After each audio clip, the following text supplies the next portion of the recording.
हाँ जी, good morning बच्चों। कैसे हैं आप लोग? चलिए, so the topic is WC estimation. अब WC एस्टिमेशन में देखिए, हम लोगों ने पहले ऑर्डिनरी टाइप क्वेश्चंस किए, देन हम भाई साहब इंक्रीज इन प्रोडक्शन पे आए, फिर हम डबल शिफ्ट वर्किंग पे भी आ गए। अब आज हमारा जो विषय है वो है newly commencing business. Sir, newly commencing business. Sir देखिए, समस्या को समझिए। समस्या है गंभीर। अभी तक क्या होता था कि ओल्ड बिजनेस मतलब सॉरी एग्जिस्टिंग बिजनेस है, राइट। तो जैसे क्वेश्चन कह रहा था कि साहब हमारा प्रोडक्शन 54,000 यूनिट्स, या चलो और सिंपल कर लेते हैं यार, 1,20,000 यूनिट्स फॉर द ईयर है। पूरे साल का प्रोडक्शन 120 है। अब जैसे हम रॉ मटेरियल स्टॉक निकालते थे तो हमने 120, मान लो 1 मंथ है 1/12, और रॉ मटेरियल की पर यूनिट कॉस्ट। WIP निकाला तो भी हमने 120 से हाफ मंथ है उसकी कॉस्ट। फिनिश गुड्स निकाली वो भी 120, डेटर्स निकाले वो भी 120। लेकिन बच्चों,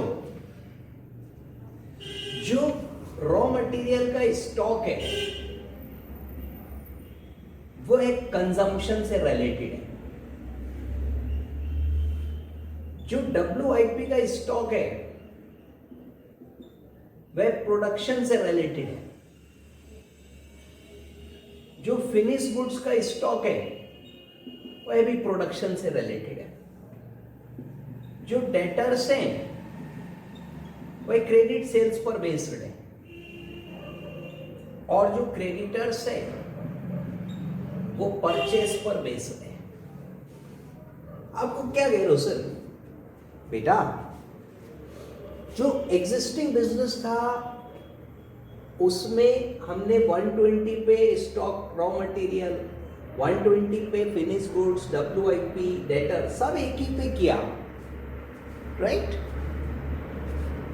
लेकिन in case of A new business ये सारी फिगर्स अलग होंगी, ये सारी फिगर्स डिफरेंट होंगी। सर, अगर हम रॉ मटेरियल अकाउंट बनाएं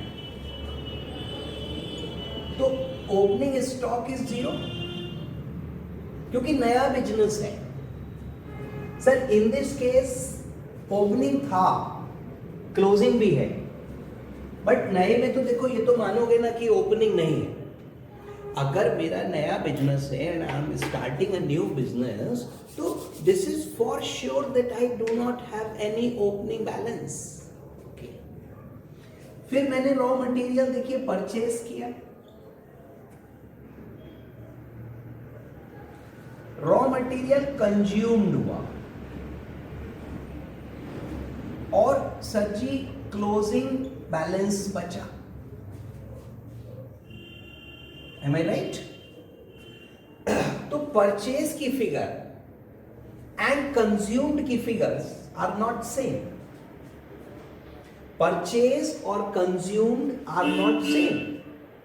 अगर देखो मैं यहां पे ओपनिंग डाल दूं, यहां क्लोजिंग डाल दूं, दोनों फिगर सेम कर दूं तो ये दोनों सेम हो जाएंगे। But because opening is 0, closing is there, तो purchase is greater than consume. तो सारी figures, raw material is related to consumption, WIP finished goods are related to production, debtors are related to sales. So there is difference. अब देखिए अगर हम WIP account बनाते हैं तो we have no opening stock. क्यों? अरे सर न्यू बिजनेस है, न्यू.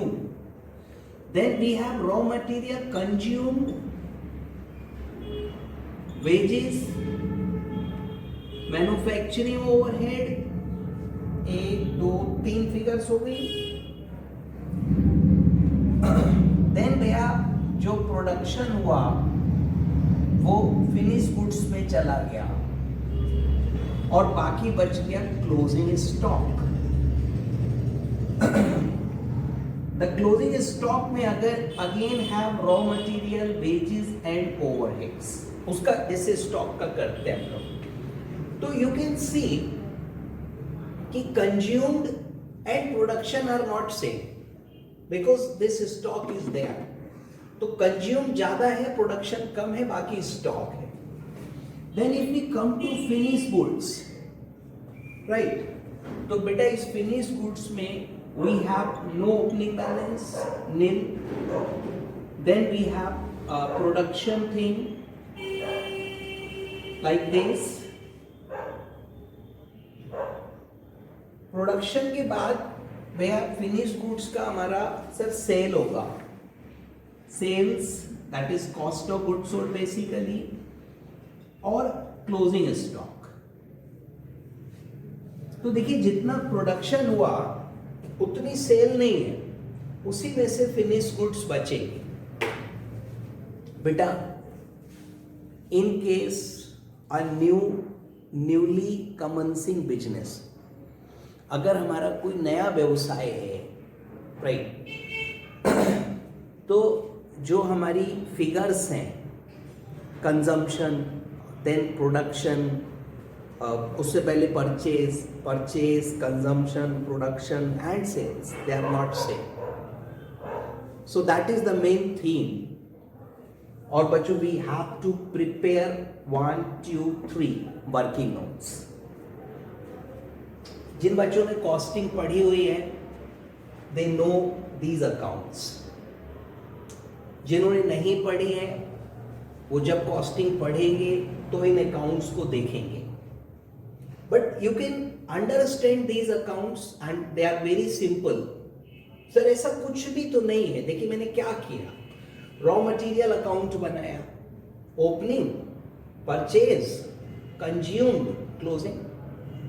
WIP अकाउंट बनाया, opening, raw material consumed, wages and manufacturing overhead, production.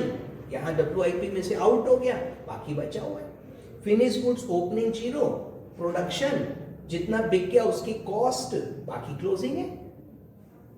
तो accounts are not much tough. But still, some students may find them new, but they are easy, believe me. और जब आप costing पढ़ोगे तो ये बिल्कुल clear हो जाएगा, बिल्कुल साफ हो जाएगा. Now coming to topic. Sir देखिए जहां पर एग्जिस्टिंग बिजनेस है, जहां पर ओल्ड बिजनेस है, वहां पर मुझे ये कॉन्सेप्ट नहीं लगाना है. और जब तक क्वेश्चन में न्यू न्यू न्यू नहीं लिखा होगा मैं नहीं मानूंगा नया है. वो नहीं कह रहा एग्जिस्टिंग है, नया है, पुराना है. तो भैया एग्जिस्टिंग है, किसी एग्जिस्टिंग में उन्होंने कहा था एग्जिस्टिंग है. हालांकि ज्यादातर क्वेश्चन में हिंट मिल जाता था, बोले करंट ईयर का प्रोडक्शन इतना है, नेक्स्ट ईयर का इतना है, तो इसका मतलब एग्जिस्टिंग है. एग्जिस्टिंग है तो देखो ओपनिंग भी है, क्लोजिंग भी है, और ये दोनों फिगर फिर सेम हो गई. हाँ हो सकता है ओपनिंग अलग हो, क्लोजिंग अलग हो, तो इन दोनों में थोड़ा डिफरेंस हो, बट हम इग्नोर करते हैं. उस क्वेश्चन में हमने कॉन्सेप्ट नहीं लगाना है. हमने कॉन्सेप्ट कब लगाना है? नए बिजनेस में. कैसे लगाना है बेटा? ये 3 वर्किंग नोट्स बनाने हैं. ये बना लोगे तो सब दिखने लगेगा, सारी फिगर्स आ जाएंगी, कोई चिंता की बात नहीं. फिर आसान है, नो प्रॉब्लम. आइए सर ये नोट कर लीजिए, वेरी इंपॉर्टेंट. रॉ मटेरियल का स्टॉक कंजम्पशन से रिलेटेड है. WIP और फिनिश गुड्स प्रोडक्शन पर होते हैं. जैसे रॉ मटेरियल कहते हैं ना 1 मंथ है, तो 1 मंथ ऑफ कंजम्पशन है. WIP half month of production है. Finish goods 1 month of production है. सेल्स 2 मंथ ऑफ सेल्स है. क्रेडिटर 3 मंथ ऑफ परचेज है, परचेज पे तो उधार मिलेगी या कंजम्पशन पे मिलेगी, परचेज पे मिलेगी. So in a existing business all these figures were same, but in a new business all these figures are या may be different. So that is the main point बेटा which you have to understand. ये concept आज लगेगी. And sir जो question अब हम करने जा रहे हैं ये बहुत ही ऐतिहासिक प्रश्न है. मतलब अगर केबीसी में आएगा तो कम से कम इस प्रश्न का मूल्य 1 करोड़ होगा. क्या कीजिएगा इतनी धनराशि का? ऐसा पूछेंगे अमिताभ बच्चन साहब आपसे.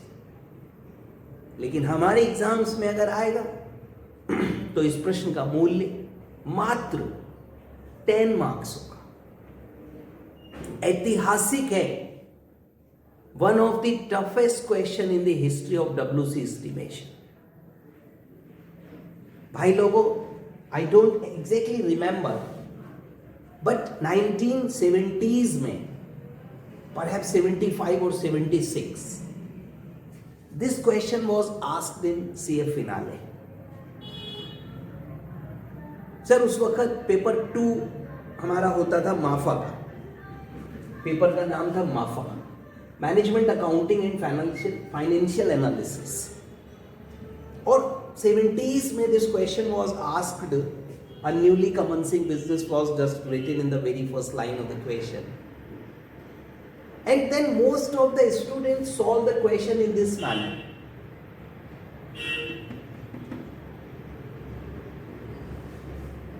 Sir, all the figures are different and you are solving the question in normal way, so 0.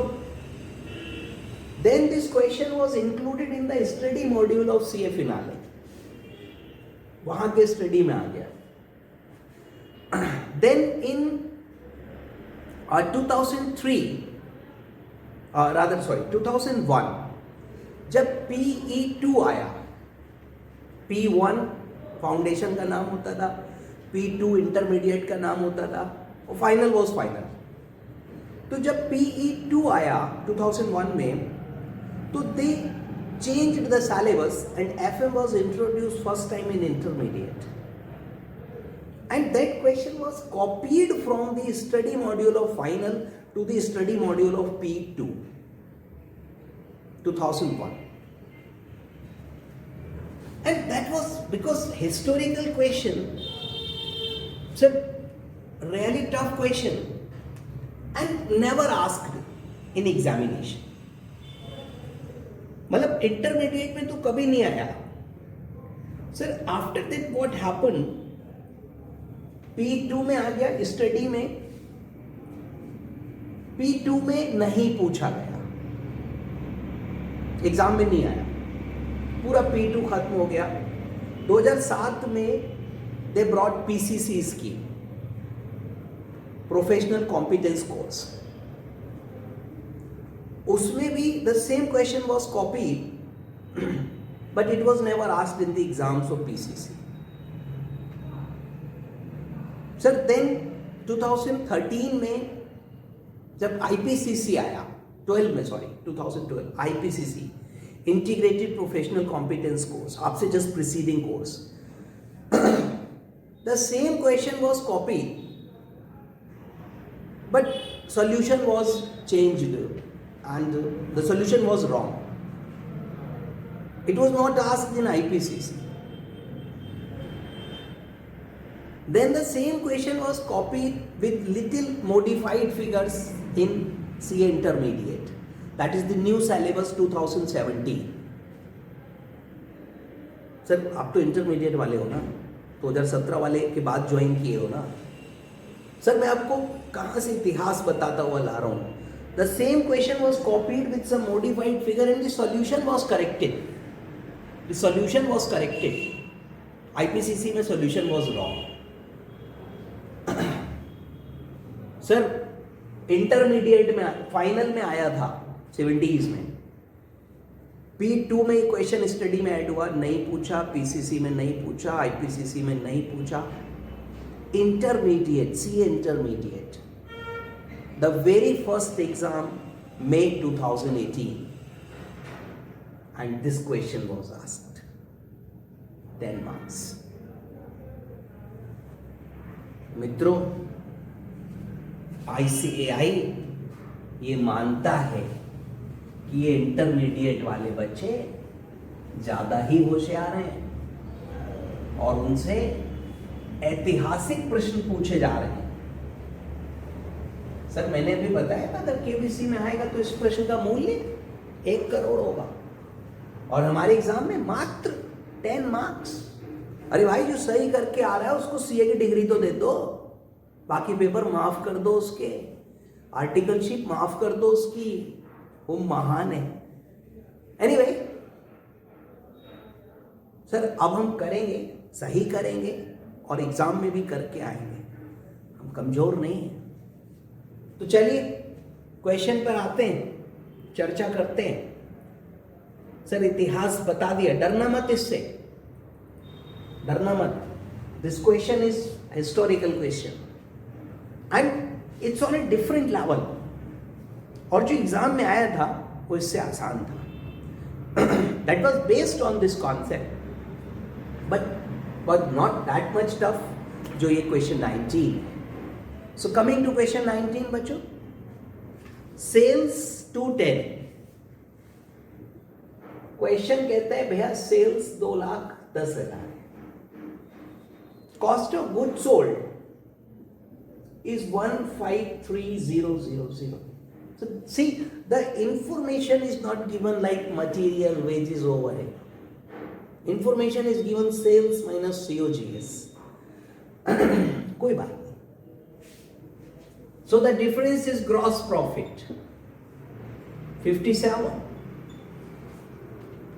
Sir अब मैं और आगे चलता हूं तो एडमिनिस्ट्रेशन 14,000 और selling expense 13,000 27। PB sir I am just copying, मैं क्या कर रहा हूं 27 57 कितना बचा 30।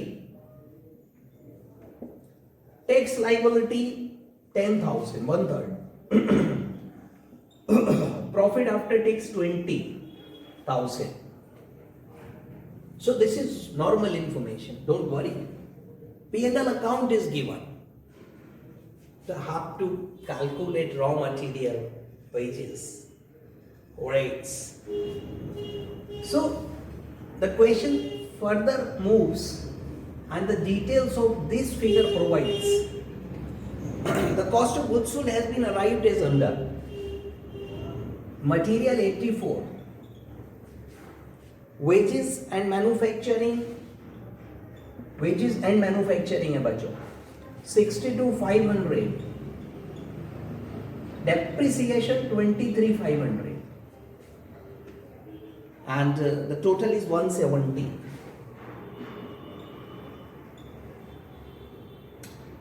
फिर कहता है कि out of this stock of finish goods 10% है 17 and remaining is COGS 153। So this 153 is based on this calculation, right बच्चों? तो लेट मी स्टार्ट। सर यहां पर तो इतनी जानकारी है, आगे कहते हैं the figures given above relate only to finish goods.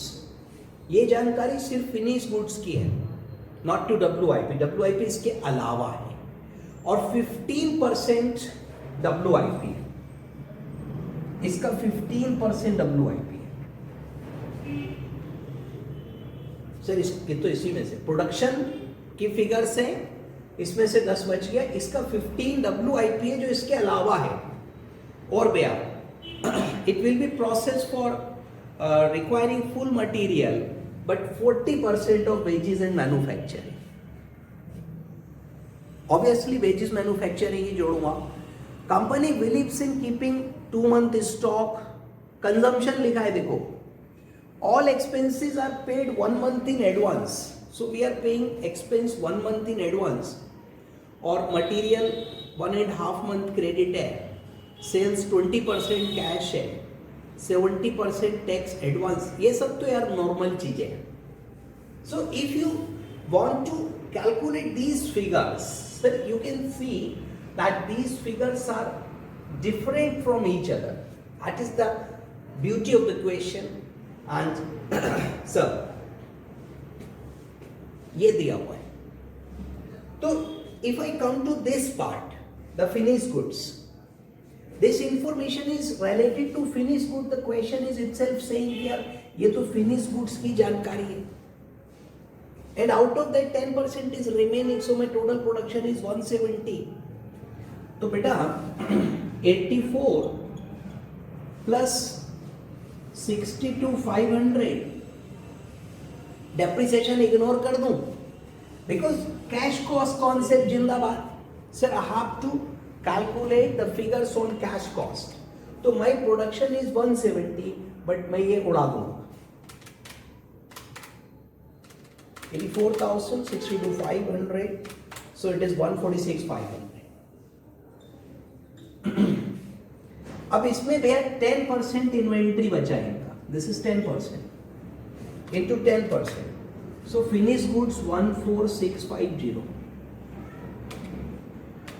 और cost of goods sold 131,850. So जो cost of goods sold है वो 131,850 है.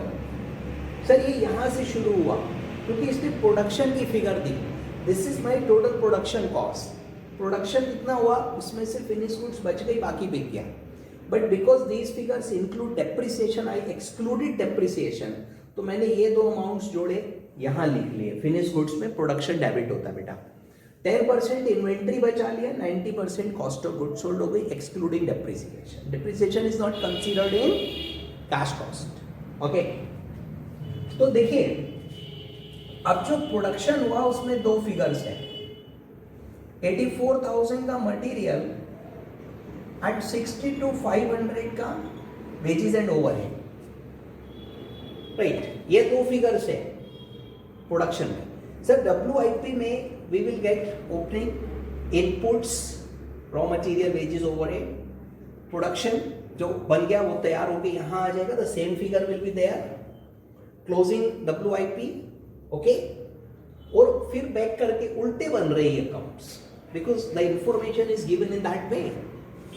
ओके सर, अब देखिए इफ आई मूव फर्दर तो closing stock the question states 15% है. तो भैया 84 का 15 हुआ ये. Sir 84 is the amount included in production and according to question closing stock का पढ़िए goods equal to 15% of production. So production is this one ना. तो मटेरियल का 15% मटेरियल में, वेजेस का 15 वेजेस में. ओके, तो 84,000 का 15%. The question is itself saying this कि ये हमारा WIP है और वेजेस और मैन्युफैक्चरिंग कॉमन फिगर है, ये भी 15% है, but this is 40% complete. According to question this is including material full and wages 40%. तो 62,500 का 15% का 40% that is 3,750 and this is the value of WIP. Okay, अब देखिए भैया जो रॉ मटेरियल कंज्यूम हुआ, मैं ये दो फिगर्स ऐड कर लूं, ये और ये. भाई इतना तो प्रोड्यूस होके चला गया फिनिश्ड में, इतना WIP में रह गया, कंज्यूम तो दोनों हो गया ना. सो 84,000 plus 12,600. So raw material consumed is 210 and wages वगैरह जो है वो 62,500 plus 3,750 6,6,250. So this is the amount wages in manufacturing are common जो हमने incurred किए. तो raw material consumed हुआ बच्चों 210 और the question says कि जो raw material का inventory है मेरा, सर कहाँ गया मैं पढ़ रहा था यार. और 40% कंपनी की believes in keeping material 2 months consumption. So consumption ये है बेटा, इसका 2/12. So this is my raw material inventory and simply 35,000. तो जो raw material का inventory आ रहा है भैया वो 35,000 आ रहा है. Sir just a minute, क्या कर दिया मैंने? I made some mistake, sorry. 84 plus 12 600, it is 96 600. ये मैं क्या जोड़ गया? I don't know. So perhaps I took this 126. दूसरा भी चेक कर लूं भाई, बाद में तो पूरा क्वेश्चन ही नाचने लगेगा ये. Okay, so this figure is 96 600 and 2 by 12. 96 600 into 2 by 12. Right? So it is 16,100. Plus किया मैंने इसको 96 600 में. So purchase is 112700. ये परचेज हो गई. So you can see that the figures are almost calculated. मित्रों, डर नहीं लग रहा इस क्वेश्चन से, बहुत आसान है. बट आप देखिए, when we have, I'm just repeating what I did. Number one, in case new business, the amount of consumption, production, sales and purchase are different. They are not same. Now how to calculate? So beta, just prepare these 3 working notes and you will get all the figures. Just prepare 3 notes. So opening stock, raw material में 0, purchase, consumed, closing. Format is clear ना? Now as the question said me here, finished goods 84 62 170 है, मैंने ये छोड़ दिया तो ये मेरी फिनिश की अमाउंट हो गई. यहाँ प्रोडक्शन में आ गई, यहाँ से चली गई, यहाँ पे आ गई. इतना बिक गया, 10% बच गया. ठीक है, ये फिगर बैकवर्ड वर्किंग करके निकाली, उसका 15% कह रहा था स्टॉक है, तो ये 100% था, ये 40 था, ये दोनों हो गया. ये और ये जोड़ा, मटेरियल आ गया, ये जोड़ा, वेजेस आ गया. इसको मटेरियल को मटेरियल में डाला मैंने, इसका सर 2 by 12 इन्वेंट्री है, परचेज हो गई. डन. अभी क्या बचा सर? आई डोंट थिंक कि बहुत ज़्यादा कुछ बचा है. तो now let us calculate the WC requirement. Sir, raw material is stock. Better need not to worry, the figure is given.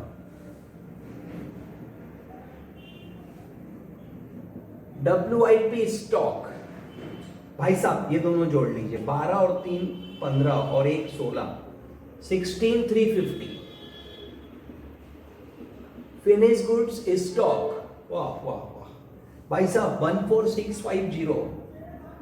अरे यार इतना मेहनत किया, कुछ तो फायदा मिलेगा ना उसका.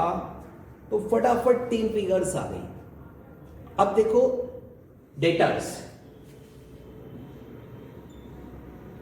अब जब आप डेटर्स निकालोगे तो थोड़ा सा प्रॉब्लम आएगा,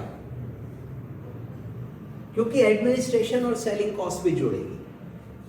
ये जो अकाउंट्स बनेंगे फिनिश गुड्स तक, बिकॉज इन्वेंट्री अकाउंट्स है, तो आई कंसीडर्ड ओनली दीज फिगर्स. और इसमें material, wages, depreciation I ignore. तो मेरा जो कॉस्ट ऑफ गुड्स सोल्ड था बच्चों, वो 131850 है. सर इसमें डेप्रिसिएशन शामिल है, ये नहीं लेना, ये वाला लेना. 153 में डेप्रिसिएशन है. ओके, ये कॉस्ट ऑफ गुड्स सोल्ड है, जितना माल बेचा. यहां तक ये फिगर में डेप्रिसिएशन है, इससे मतलब नहीं कॉस्ट निकाल रहे हैं. सर एडमिनिस्ट्रेशन पूरा जुड़ेगा, सेलिंग पूरा जुड़ेगा. Tax is not a part of that kind of cost. जो टैक्स अलग है, टैक्स को सेपरेटली लेंगे. तो इस प्रकार से ये हमारा कॉस्ट ऑफ सेल्स आ जाएगा बच्चों. This is cost of sales. Sir debtors में तो मेरे को सारी कॉस्ट लेनी है ना भाई. डेटर्स में तो अच्छा आपको सर ये फिनिश गुड्स, बेटा ये कहाँ जाता है? ये तो P&L का पार्ट है ना, ये स्टॉक में नहीं जाता. So these amounts are charge in full, इसमें कोई चगल्लस नहीं है. ओके, तो 158850 ये गुड्स की कॉस्ट है जो हमने बेची है, जो हमने सेल करी है. अब क्वेश्चन कहते हैं 20% कैश है, तो कैश सेल में तो डेटर्स होंगे नहीं, क्रेडिट सेल में होंगे. तो अब आप इसका 80% करो, क्योंकि 20% सेल कैश हो गई, उसमें भूल जाओ. 80% इज क्रेडिट सेल. और डेटर्स का जो पीरियड है भैया वो है कहाँ गया यार, अभी तो पढ़ा था मैंने. Sir 20% cash, rest is 2 months credit. So 2 by 12, 2 by 12, 80% 2 by 12. बेटा अगर ये वर्किंग नोट सही बना लिए तो सवाल में कुछ नहीं है, it's so easy. Okay sir, अब देखिए एक बार रीड करना पड़ेगा मेरे को। The figures given above relate to finish goods, WIP extra है 15% WIP में हो गया ये पॉइंट, मटेरियल 40% हो गया, मटेरियल 2 महीने का स्टॉक हो गया। All expenses are paid 1 month in advance.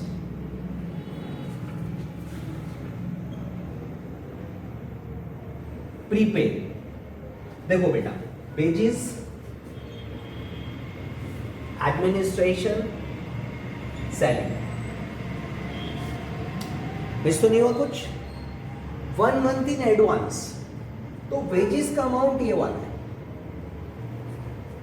Sir. ये पूरा वेजेस लगा हमारा, इसमें ये WIP में ये उधर है पर लगा इतना, तो 66250 डिवाइड बाई 12, तो ये आ गया 5521।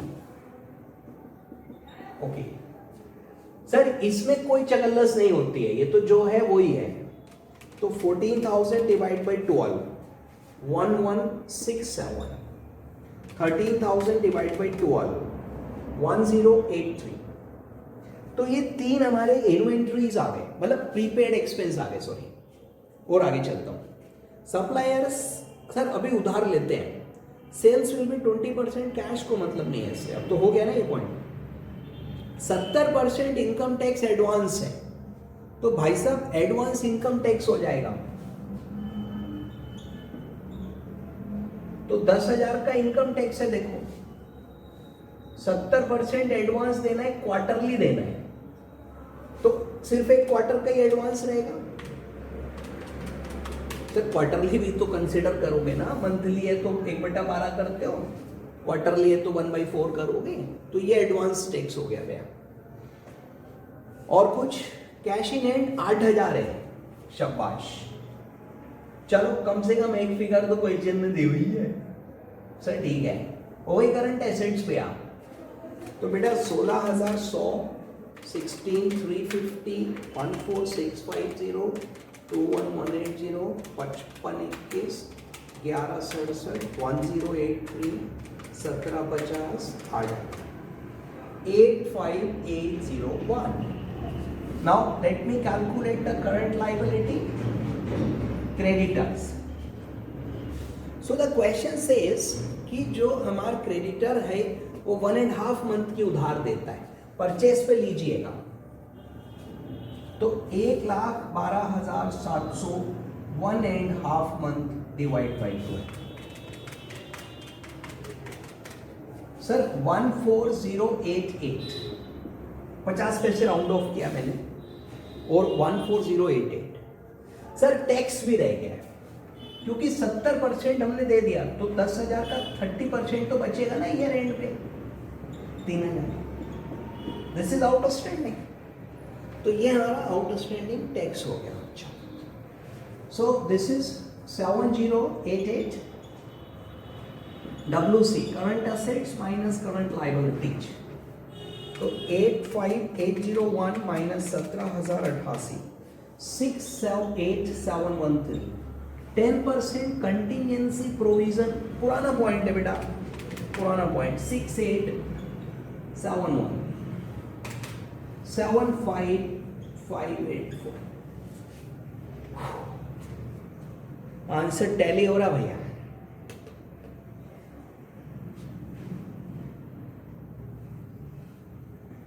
सही लग रहा है बच्चों? तो बेटा एज आई टोल्ड यू कि ये एक ऐतिहासिक प्रश्न है, इसको प्लीज आप 2 बार अपने आप कीजिएगा, और इस वीडियो को भी 2 बार देखिएगा। सर एक बार अभी देख लीजिए, फिर 1-2 क्वेश्चन ट्राई करिए, फिर दोबारा देखिए, और फिर देखिए आपको कितना अच्छा सच में समझ आएगा। सर ये जो सोल्यूशन है, this is the easiest way of this solution. अगर आप स्टडी मॉड्यूल का सोल्यूशन और उसके वर्किंग नोट्स देखोगे तो भाई बहुत मुश्किल पड़ेगा आपको समझने के लिए। ये सबसे सिस्टमेटिक और सबसे आसान तरीका है इस क्वेश्चन को करने का। तो अगर आप क्लास को 2 बार देख लेंगे भैया, तो आई बिलीव कि बहुत अच्छा आपको समझ में आ जाएगा। पहले क्लास करिए, साथ में क्वेश्चन करिए, फिर एक बार क्वेश्चन खुद से ट्राई करिए, नहीं होगा फिर एक बार क्लास दोबारा देखिए, फिर ट्राई करिए, हो जाएगा। उसके बाद बाकी के क्वेश्चंस करिएगा, ठीक है। और टेंशन मत लीजिएगा, जो एग्जाम में आया था बच्चों वो इस लेवल का नहीं था। तो इसमें तो इन्हें यहां पे बहुत बड़ा धोखा करके गया है। तो इस लेवल का नहीं था, that was comparatively simple, yes. तो वो आगे दिया हुआ इक्वेशन इज देयर। तो अब आप पहले थोड़ा इसके साथ आज मेहनत करेंगे, क्वेश्चन के साथ। मेहनत से मतलब 2 बारी कोशिश, और फिर आप क्वेश्चंस करेंगे। तो क्वेश्चन नंबर 20, 20, 21, 22 वह 3 सवाल हैं, तीनों आपने करने। लेकिन पहले अभी क्लास, फिर एक बार क्लास बंद करके क्वेश्चन खुद से ट्राई करिए, नहीं होगा कोई बात नहीं, फिर दोबारा क्लास, फिर दोबारा ये क्वेश्चन, अब हो जाएगा। और फिर 20, 21, 22 करिएगा, फटाफट होते चले जाएंगे। नहीं होगा तो बताइएगा, हम फिर देखेंगे उसको। तो राइट नाउ बच्चों इतना ही रखते हैं, अगली मुलाकात होगी बेटा कल, तब तक के लिए नमस्कार।